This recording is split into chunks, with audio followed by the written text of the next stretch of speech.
अमित भैया तुम आगे बढ़ो, अमित भैया तुम आगे बढ़ो।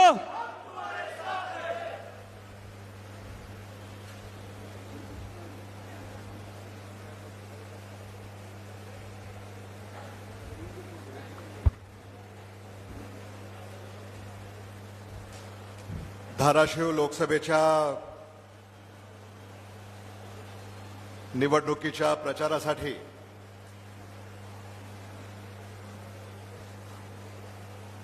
तुळजापूर तालुक्यातील तामलवाडी येथे होत असलेल्या या प्रचार सभेला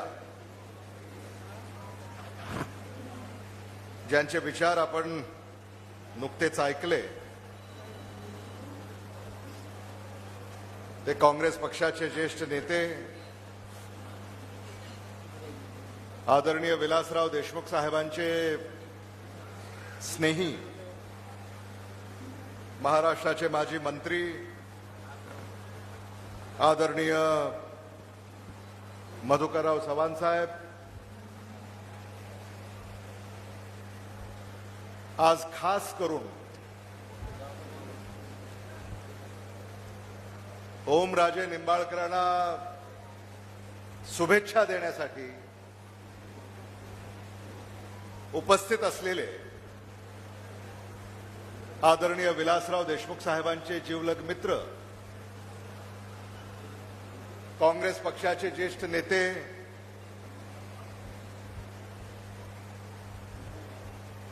आदरणीय उल्हासदादा पवारजी, आदरणीय अप्पासाहेब पाटीलजी, आदरणीय अशोक जगदाळेजी, माझे स्नेही आणि आमदार कैलाश दादा पाटील, धैर्यशील पाटील, जगन्नाथ गवळी, मुकुंदराव डोंगरे, बालाजी पाटील, राजाभाऊ शेरखाणे, श्री पठाण, विनोद वीर, अभिजित चव्हाण,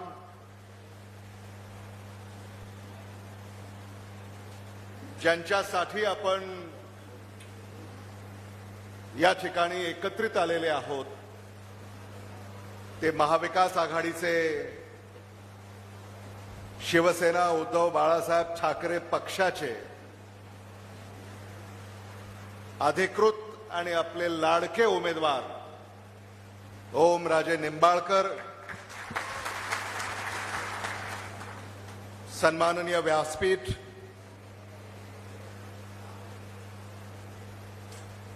महाविकास आघाडीचे उपस्थित असलेले सारे नेते कार्यकर्ते,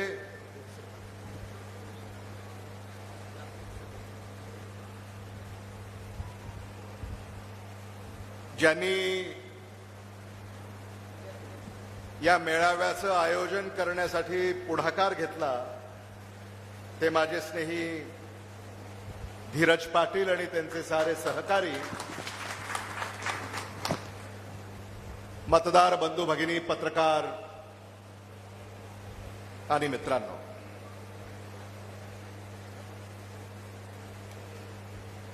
धाराशिव लोकसभेच्या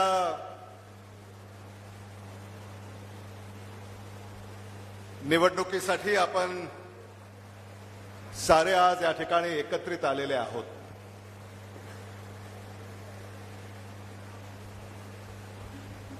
ओमराजे निंबाळकरांनी पोटतिडकीनं आपले विचार आपल्या पुढे मांडले।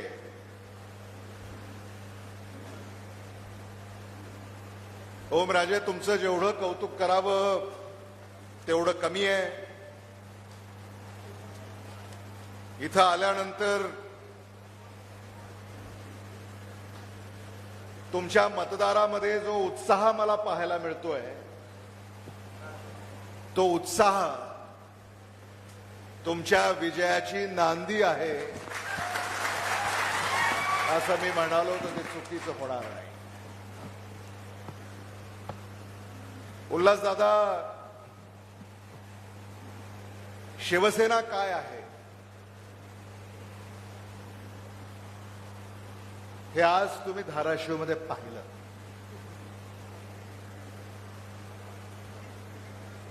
महाराष्ट्रामध्ये मुंबईनंतर शिवसेनेचा जर जोर कुठं असेल तर तो धाराशिवमध्ये आहे असं मी म्हणालो तर ते चुकीचं होणार नाही.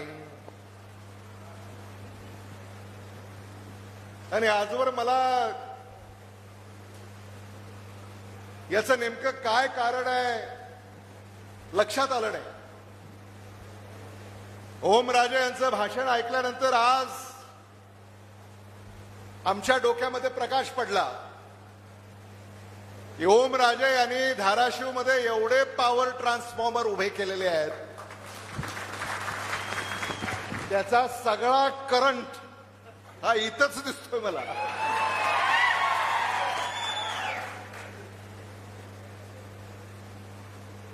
एवढं प्रेम तुम्ही ओमराजेवर करता, खरंच मन भारावून जातं.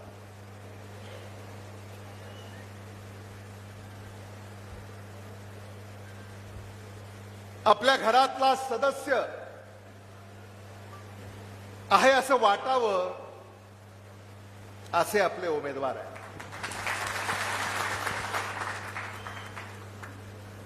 ओमराजे निंबाळकर नावातच राजे आहे,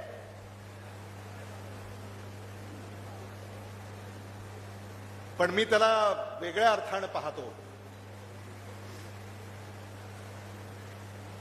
ओम राजे यातील ओम इथं आहेत, पण राजे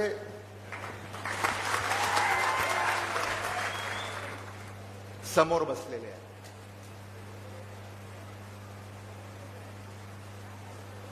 असं आपल्याला त्यांचं वर्णन करावं लागेल. आदरणीय विलासराव देशमुख साहेब आणि आदरणीय ओमराजे निंबाळकर यांचे वडील आदरणीय पवनराजे निंबाळकर यांचे देखील जीवाभावाचे संबंध राहिलेले आहेत, हे मला मुद्दामून या ठिकाणी सांगितलं पाहिजे.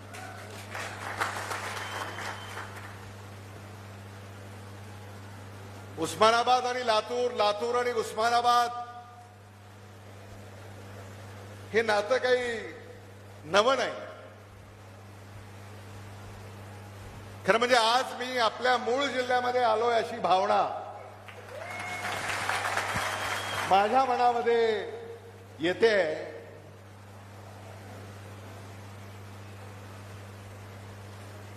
आम्ही सुद्धा उस्मानाबाद जिल्ह्याचेच. उस्मानाबाद जिल्ह्यातून लातूर तालुका हा 80च्या दशकामध्ये तालुक्याचा जिल्हा झाला आणि उस्मानाबाद लातूर हा इतिहास सुरू झाला. आणि मागच्या काळामध्ये उस्मानाबाद लातूर अशी एक स्पर्धा असायची. उस्मानाबाद पुढं का लातूर पुढं. महाराष्ट्राच्या मंत्रिमंडळामध्ये उस्मानाबादचा नंबर लागणार का लातूरचा नंबर लागणार. मग उस्मानाबादमधून कोण, लातूरमधून कोण, हा इतिहास आपण साऱ्यांनी अनुभवलेला आहे.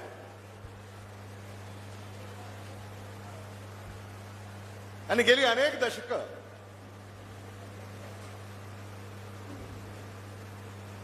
उस्मानाबाद लातूर ही चर्चा आपण ऐकलेली आहे. आदरणीय विलासराव देशमुख साहेबांना त्यांच्या कारकिर्दीमध्ये या साऱ्या संघर्षाला तोंड द्यावं लागलं. आपण एका भूमीतले, आपण एका प्रदेशातले. आज मला आनंद याचा आहे, ओम राजे, तुमच्या काळामध्ये लातूर आणि उस्मानाबाद किंवा लातूर आणि धाराशिव याचं नातं आता प्रेमाचं नातं आहे. आता हे नातं जिव्हाळ्याचं नातं आहे.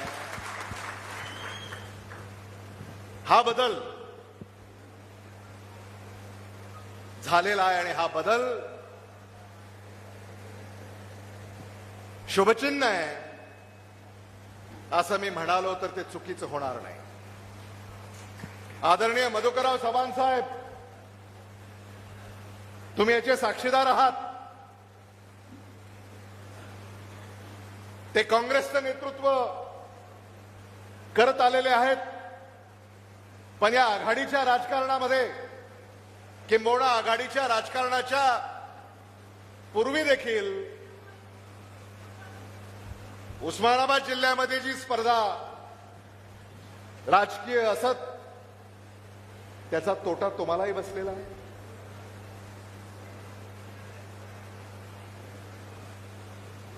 सगळी क्षमता असताना, लोकांचा पाठिंबा असताना काही मुठभर मंडळीच्यामुळे तुमच्यावरही अन्याय झालाय हे आपण अजूनही विसरलेले नाही आहोत. हे मला मुद्दामून या ठिकाणी सांगायचं आहे. आदरणीय मधुकरराव चव्हाणांना संधी कधी मिळाली?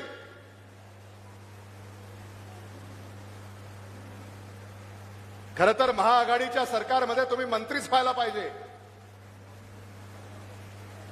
मंत्री होता आलं नाही म्हणून मराठवाडा वैधानिक विकास महामंडळाचं अध्यक्षपद या आदरणीय विलासराव देशमुख साहेबांनी आदरणीय मधुकरराव चव्हाण साहेबांना दिलं. आणि एका अर्थानं तुमची समजूत काढण्याचा प्रयत्न त्या काळामध्ये झाला असावा असं मला विनम्रपणे या ठिकाणी मानावंसं वाटतं.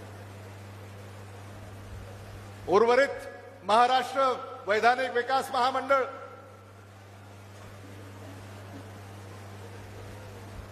त्याचं अध्यक्षपद आदरणीय उल्हासदादा पवारांना आदरणीय विलासराव देशमुख साहेबांनी दिलं.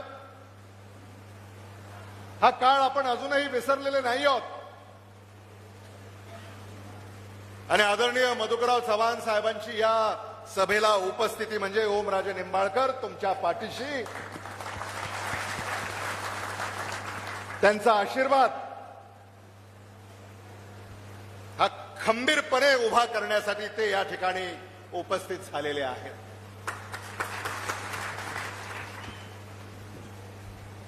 ही तुळजा भवानीची भूमी आहे. तुळजा भवानीकडनं आपण सारे प्रेरणा घेतो. छत्रपती शिवाजी महाराजांनी स्वराज्याची स्थापना आई तुळजा भवानीच्या आशीर्वादाने केली हे आपण अजूनही विसरलेले नाही आहोत.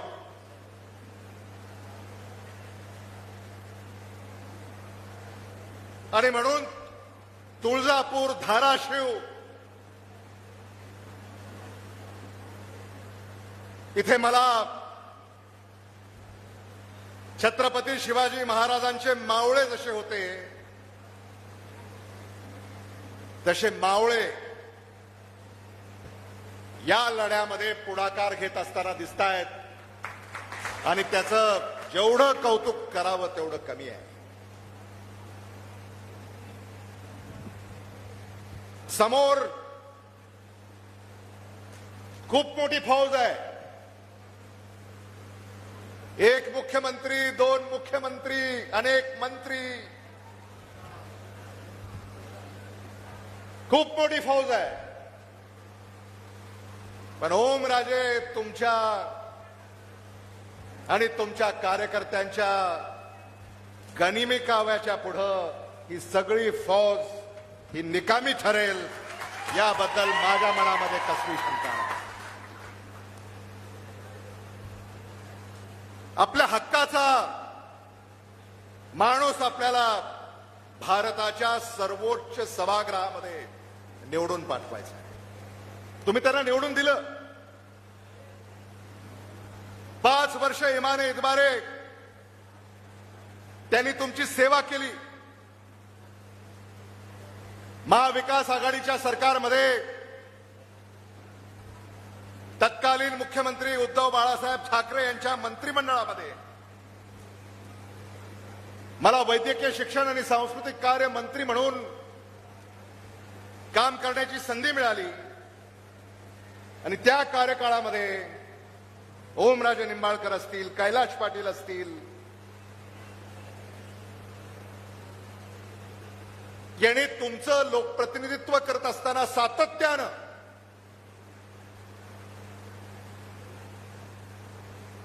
धाराशिवला आपल्याला काय करता येईल याची चर्चा केली. जिल्हा तिथं वैद्यकीय महाविद्यालय व रुग्णालय ही संकल्पना आम्ही महाराष्ट्रापुढे मांडली. आणि मराठवाड्यामध्ये उर्वरित जिल्ह्यामध्ये वैद्यकीय महाविद्यालय व रुग्णालय याची मंजुरी देण्याची वेळ जेव्हा आली तेव्हा मराठवाड्यातली महाविकास आघाडी सरकारच्या कार्यकाळातली पहिली मंजुरी ही धाराशिव वैद्यकीय महाविद्यालय व रुग्णालयाची होती. आणि यासाठी ओमराजे निंबाळकरांनी, कैलाश पाटलांनी अनेक बैठका घेतल्या. तत्कालीन मुख्यमंत्री उद्धव ठाकरे यांचे मला आभार मानावे लागतील की क्षणाचाही विलंब न लावता त्यांनी वैद्यकीय शिक्षण मंत्रालयाच्या या प्रस्तावाला मंजुरी दिली. आणि आज तुमच्या हक्काचं वैद्यकीय महाविद्यालय व रुग्णालय आपल्या जिल्ह्यामध्ये धाराशिवमध्ये उभं राहिलंय. तिथं सामान्य माणसावर उपचार होत आहेत. सामान्य कुटुंबातील विद्यार्थी विद्यार्थिनी वैद्यकीय शिक्षण घेत आहेत. धाराशिव जिल्ह्याचं भवितव्य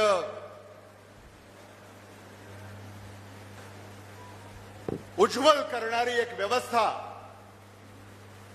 धाराशिव वैद्यकीय महाविद्यालय व रुग्णालय याच्यामुळे या ठिकाणी अस्तित्वात आली. हे मला मुद्दामून या ठिकाणी आपल्यापुढे मांडावंसं वाटतं. आणि त्याचं सारं श्रेय आपल्या उमेदवाराला ओमराजे निंबाळकरांना जातं हे आपण समजून घेतलं पाहिजे.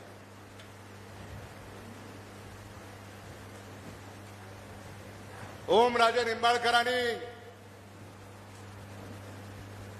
खासदार म्हणून काय केलं हे ठळक सांगा असं तुम्ही सांगितलं. आम्ही टीव्हीवरही पाहिलं. आणि त्यांनी सराफ पाढा वाचला तुमच्या समोर.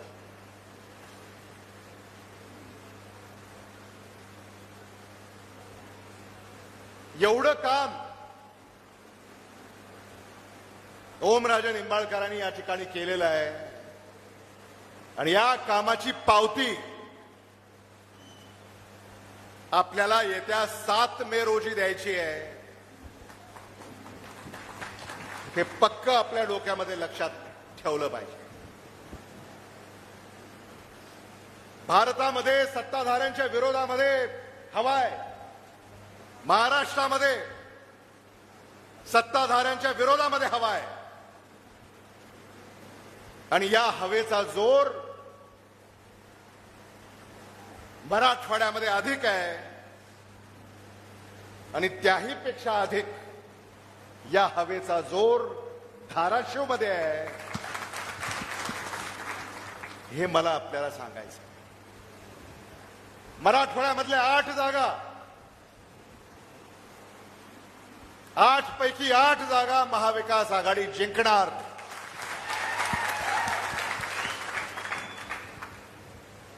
आणि मराठवाड्यातल्या काही जागा याचा निकाल आजच लागलेला आहे. त्याच्यापैकी धाराशिवची जागा ही ओमराजे निंबाळकर विजयी झाले असा निकाल तुम्ही लावलेला आहे. आता याची फक्त निवडणूक आयोग औपचारिक घोषणा 4 जूनला करणार आहे.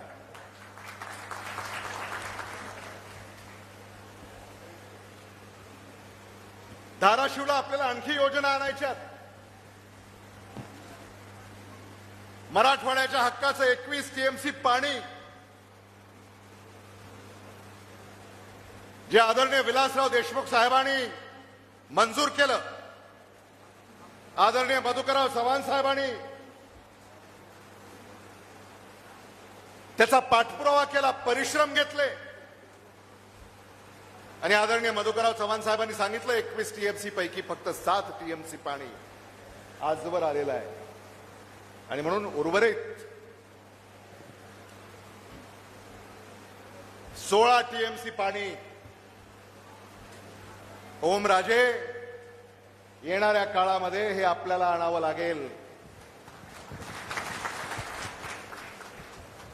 आणि यासाठी आम्ही तुमच्या पाठीशी खंबीरपणे उभे आहोत. केंद्राकडनं आपल्याला जलसंपदा विभागाकडनं याच्यासाठी निधी आणावा लागेल. राज्याचा काही निधी, केंद्राचा काही निधी हा खेचून आणावा लागेल. तरच हे काम जलद गतीनं पूर्ण होईल आणि सातत्यानं दुष्काळग्रस्त भागातल्या जनतेला जो त्रास होतोय त्या त्रासापासून जनतेला आपल्याला मुक्त करता येईल, हे देखील मला आपल्याला या ठिकाणी सांगायचं. धाराशिव ही तुळजाभवानीची भूमी,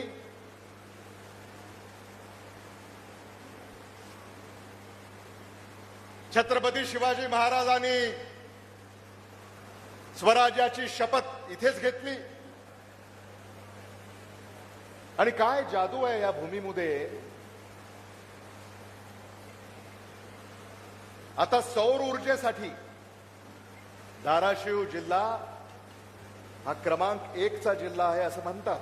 सौर ऊर्जेसाठी देशामध्ये काहीतरी जादूच असेल. लातूर नाही पण धाराशिव आहे, सोलापूर नाही पण धाराशिव आहे, बीड नाही पण धाराशिव आहे. काहीतरी या भूमीची ख्याती आहे. म्हणजे धाराशिववर सूर्य प्रसन्न आहे, सूर्याची किरण प्रसन्न आहेत. आणि म्हणून येणाऱ्या काळामध्ये धाराशिवला सोलर डिस्ट्रिक्ट ऑफ इंडिया म्हणून आपल्याला नावारूपाला आणता आलं तर त्याच्यासाठी देखील आम्ही प्रयत्न करणार आहोत.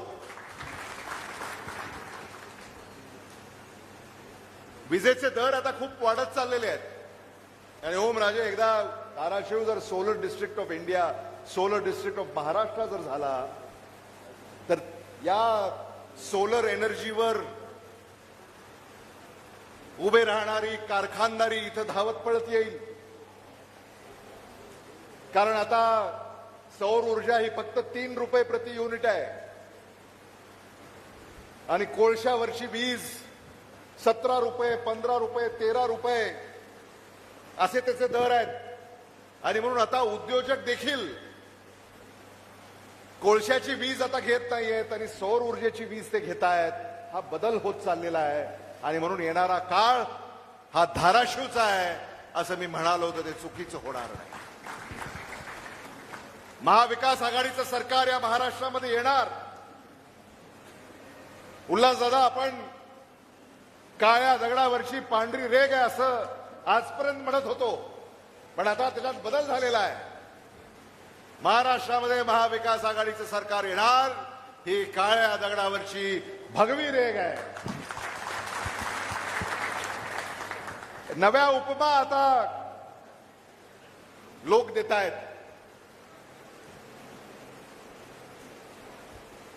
महाविकास आघाडीचं सरकार येणार का नाही, हात वर करून सांगा.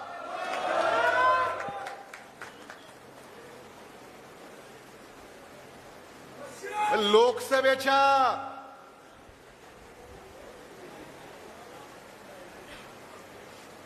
मतदानातून 7 मेला ओमराजे यांच्या नावासमोरचं मशाल हे चिन्ह, याच्या समोरचं बटन दाबायचं आहे. आणि काय त्या तुमच्या मताची जादू असणार आहे. तुम्ही बटन दाबलं की 2 मंत्री बाहेर निघणार आहेत.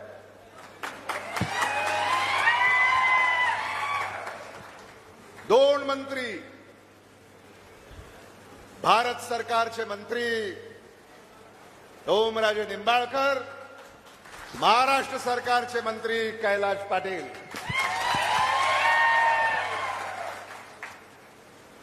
कैलाश पाटलांचं तुम्ही ऐकलं नाही का? फोडाफोडी जेव्हा या राज्यामध्ये सुरू होती, त्या फोडाफोडीचा कलंक त्यांनी आपल्या स्वतःवर लावून घेतला नाही.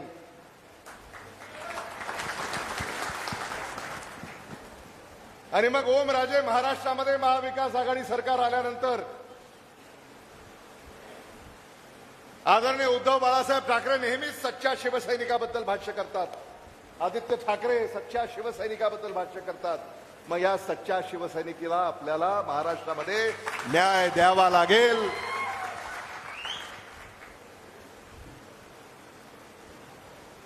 आणि काँग्रेसची काही शिफारस जर चालली तर आम्ही आपली शिफारस नक्की करू. हे देखील ते एक झालं की दुसरं होतंय, दुसरं झालं की तिसरं होतंय. काही काळजी करू नका. ती शिफारस देखील आम्ही करू. चांगली माणसं पुढे आली पाहिजे. खरं म्हणजे ओमचं आणि कैलासचं मला जरा खूप कौतुक करावं लागेल. सामान्य कुटुंबातली शेतकऱ्याची ही मुलं आहेत.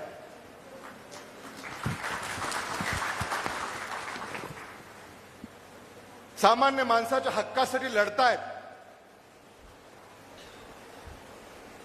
सरकार अंगावर घेतली पण सामान्य माणसाची साथ यांनी सोडली नाही.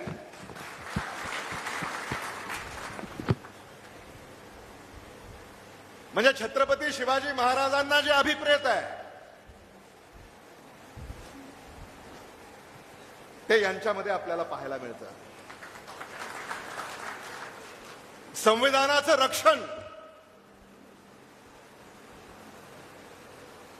हे आपले लोकप्रतिनिधी करणार आहेत.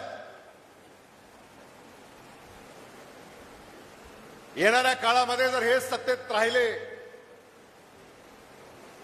तर चीन आणि रशियासारखं भारतात सुद्धा निवडणुका होतील का, ही शंका प्रत्येकाच्या मनामध्ये आहे. आणि म्हणून आपल्यापैकी प्रत्येकाला माझी ही कळकळीची विनंती आहे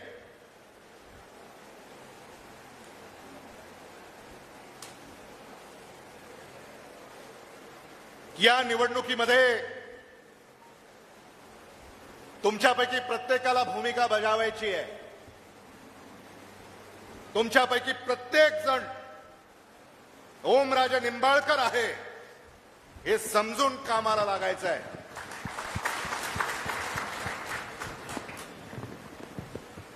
मताधिक्य हे वाढवलं पाहिजे.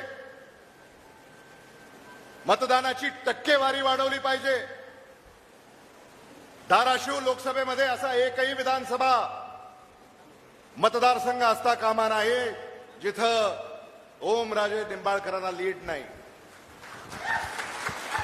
लीडची स्पर्धा लागली पाहिजे. आणि आदरणीय मधुकरराव चव्हाण साहेब, आता तुळजापूरमधून किती लीड द्यायची आता हे तुम्हाला सांगावं लागेल. नाही ना, आकडा पाहिजे आता, असं नाही. आता हे मावळे ऐकतील का मग?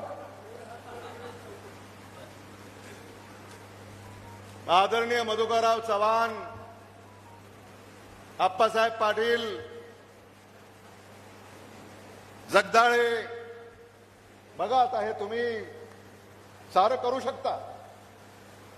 आणि म्हणून धाराशिव लोकसभा मतदारसंघामध्ये सर्वाधिक मताधिक्य आई तुळजाभवानीच्या भूमीतून तुळजापूर विधानसभा मतदारसंघाने द्यावं असं आव्हान मी आपल्याला या ठिकाणी करू इच्छितो.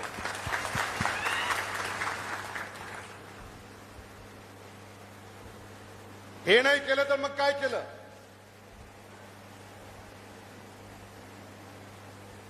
आणि हा उत्साह जो मला तुमच्यामध्ये दिसतोय, हा उत्साह मी खूप कमी ठिकाणी पाहिला.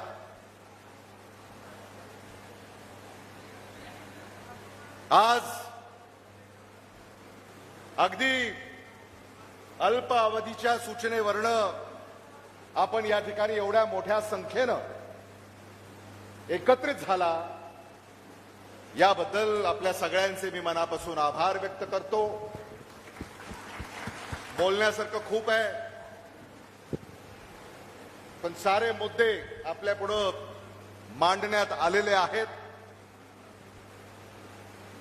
भारतामध्ये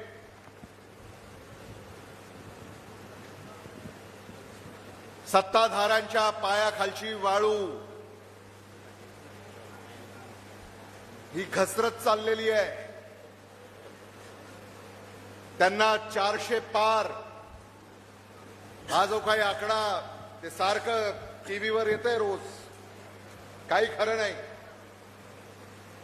महाराष्ट्रामधला ताजा सर्वेक्षण आहे की महाराष्ट्रामध्ये 48 जागांपैकी 39 जागा महाविकास आघाडी जिंकणार. आणि महायुतीला एका आकड्यात महाराष्ट्रातला जो 72 मतदार आहे, एका आकड्यातच त्यांना गुंडाळल्याशिवाय राहणार नाही, हे मला मुद्दामून या ठिकाणी सांगितलं पाहिजे. आणि म्हणून महाराष्ट्राचे उद्याचे खासदार जेव्हा निवडून जातील, तेव्हा या देशाच्या सर्वोच्च सभागृहामध्ये आपल्या धाराशिवचा खासदार ओमराजे निंबाळकर निवडून गेले पाहिजेत, ही खुंगाट आपण सगळ्यांनी बाळगली पाहिजे. इथल्या उमेदवाराबद्दल न बोललेलंच बरं. आणि तुम्ही सांगितलं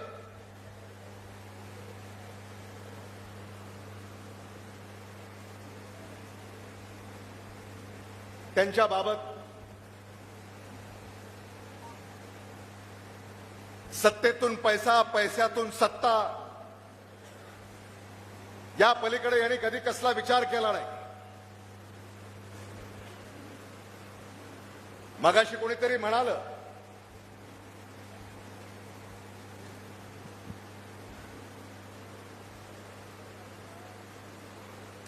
की सगळं एका कुटुंबामध्ये एकवटण्याचा जो प्रयत्न चाललेला आहे,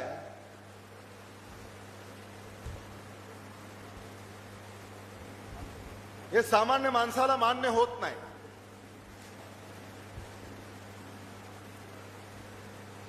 म्हणजे राष्ट्रवादी काँग्रेस पक्ष जो न्यायप्रविष्ट आहे, तोही आमच्याच कुटुंबामध्ये, भारतीय जनता पक्ष तोही आमच्याच कुटुंबामध्ये, आणि आता न्यायप्रविष्ट शिवसेना हा देखील आमच्याच कुटुंबामध्ये. आणि म्हणून महायुती तर सरकार आपण ऐकलंय, पण महायुती कुटुंब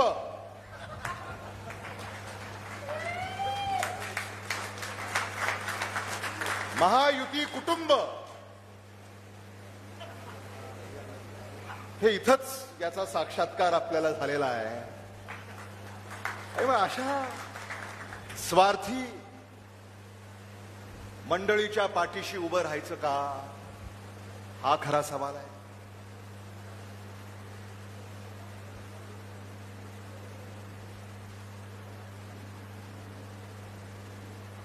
आणि महायुतीचं सरकार काय पुन्हा येत नाही, कारण ओमराजे महाराष्ट्राचा इतिहास आहे. एकदा उपमुख्यमंत्री झालेला व्यक्ती पुन्हा मुख्यमंत्री झालेला नाही. इतिहास आहे महाराष्ट्राचा. एकदा उपमुख्यमंत्री झालेला व्यक्ती पुन्हा मुख्यमंत्री झालेला नाही. हा महाराष्ट्राचा इतिहास आहे. आणि म्हणून महायुतीचे जे उपमुख्यमंत्री आहेत ते काही पुन्हा मुख्यमंत्री होणार नाहीत. आणि जे महायुतीचे मुख्यमंत्री आहेत त्यांच्या ज्या काही अडचणी आम्ही ऐकतोय,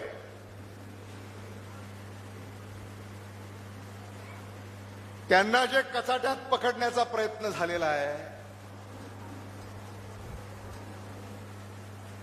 एकही खासदार आता त्यांचा निवडून येणार नाही. म्हणजे मराठवाड्यामध्ये शिवसेना उद्धव बाळासाहेब ठाकरे यांच्या 4 जागा आहेत. छत्रपती संभाजीनगर, हिंगोली, परभणी, धाराशिव. टीव्हीवर आम्ही पाहिलं आणि टीव्हीवर येण्या अगोदरच आम्ही असं सांगितलं होतं की शिवसेना उद्धव बाळासाहेब ठाकरे यांच्या पक्षाच्या या 4ही जागा मतदार निवडून देतील.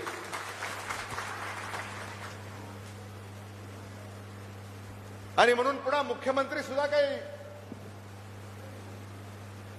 आणि आपल्याला तर माहिती आहे पुन्हा येईन म्हणणाऱ्यांचं काय होतं.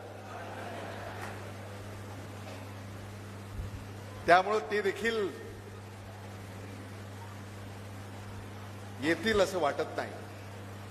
तुम्हीच निवडून देणार नाही. आणि म्हणून महाराष्ट्राला एक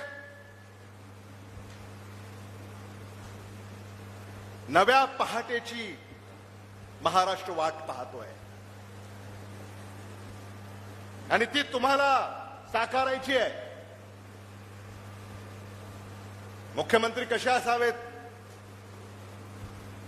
यशवंतराव चव्हाणांसारखे, शरद पवारांसारखे, शंकरराव चव्हाणांसारखे, वसंतदादा पाटलांसारखे, AR अंतुलेंसारखे, वसंतराव नाईकांसारखे.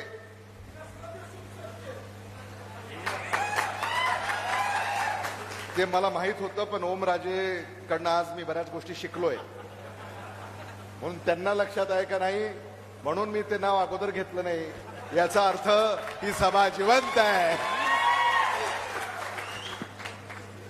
विलासराव देशमुखांसारखे, उद्धव बाळासाहेब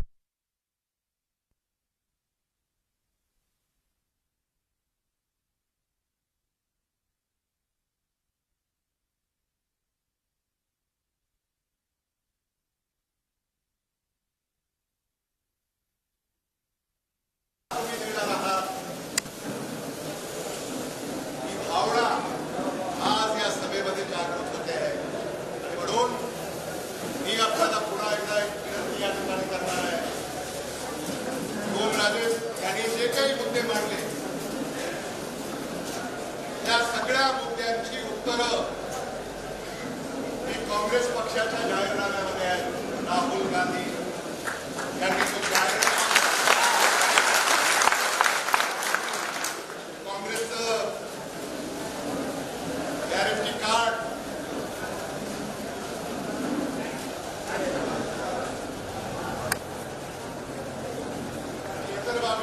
प्रकाश टाकणार नाही. तुम्ही हे वाचलं असेल, जाहिराती येत आहेत वर्तमानपत्रामध्ये. पण आपण सारेच इथं शेतकरी आहोत. शेतकरी न्याय ही एक गॅरंटी राहुल गांधींनी दिलेली आहे. शेतीमालाला योग्य भाव स्वामीनाथन आयोगाच्या सूत्रानुसार कायदेशीर हमी भावाची गॅरंटी, कर्जमुक्ती, कर्जमाफीच्या प्रभावी अंमलबजावणीसाठी कायमस्वरूपी आयोगाची स्थापना, विमा रक्कम थेट खात्यात ट्रान्सफर, पिकाचे नुकसान झाल्यावर विम्याची रक्कम 30 दिवसात थेट बँक खात्यात ट्रान्सफर करण्याची गॅरंटी, योग्य आयात निर्यात धोरण. पाम तेल बद्दल आपण जे म्हणालात, कांद्याच्या आयात बंदीवर जे भाष्य तुम्ही केलं, निर्यात बंदी जी सरकारनं केली, तर त्याच्यासाठी सुद्धा योग्य आयात निर्यात धोरण, शेतकऱ्यांच्या सल्ल्यानुसार नवीन आयात निर्यात धोरण याची गॅरंटी आणि शेतीची जीएसटीतून मुक्ती. शेतकऱ्यांना लागणाऱ्या सर्व उपकरणावरील जीएसटी काढून टाकणार ही गॅरंटी. हात बदलणार परिस्थिती. आणि म्हणून याच्यासाठी आपल्याला इंडिया अलायन्स सरकार याला पाठिंबा द्यायचा आहे. आज मी हा शिवसेना पक्षाचा स्कार्फ, उल्हासदादा, हा स्कार्फ सुद्धा कोणी तयार केला माहिती नाही, कोणाची कल्पना आहे मला माहिती नाही, पण या स्कार्फवर आपण जर बारकाईनं पाहिलं तर उद्धव बाळासाहेब ठाकरे यांचं छायाचित्र तर आहेच, हिंदू हृदय सम्राट बाळासाहेब ठाकरे यांचं छायाचित्र तर आहेच, आदित्य ठाकरे यांचं छायाचित्र तर आहेच, पण इंडिया अलायन्सच्या सोनिया गांधी यांचं देखील छायाचित्र आहे. इंडिया अलायन्सचे राहुल गांधी यांचं छायाचित्र आहे. इंडिया अलायन्सचे शरदचंद्र पवार यांचं छायाचित्र आहे. आणि इंडिया अलायन्सचे अरविंद केजरीवाल यांचं छायाचित्र आहे. आपल्या पुढे आहे. म्हणजे आज आपल्याकडनं सुद्धा खूप शिकण्यासारखं आहे. आणि म्हणून या इंडिया अलायन्सच्या पाठीशी आपल्याला उभं राहायचं आहे. महाविकास आघाडीच्या पाठीशी आपल्याला उभं राहायचं आहे. आणि पेटती मशाल घेऊनही हाती, माझ्याबरोबर आपल्याला सगळ्याला म्हणायचं आहे, पेटती मशाल, पेटती मशाल घेऊनही हाती, वाजवावी विजयाची तुतारी. धन्यवाद. जय हिंद, जय महाराष्ट्र.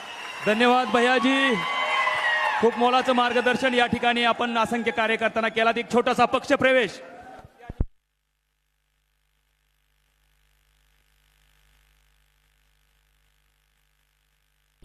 हॅलो, या ठिकाणी होणारा नगरीचे उपसरपंच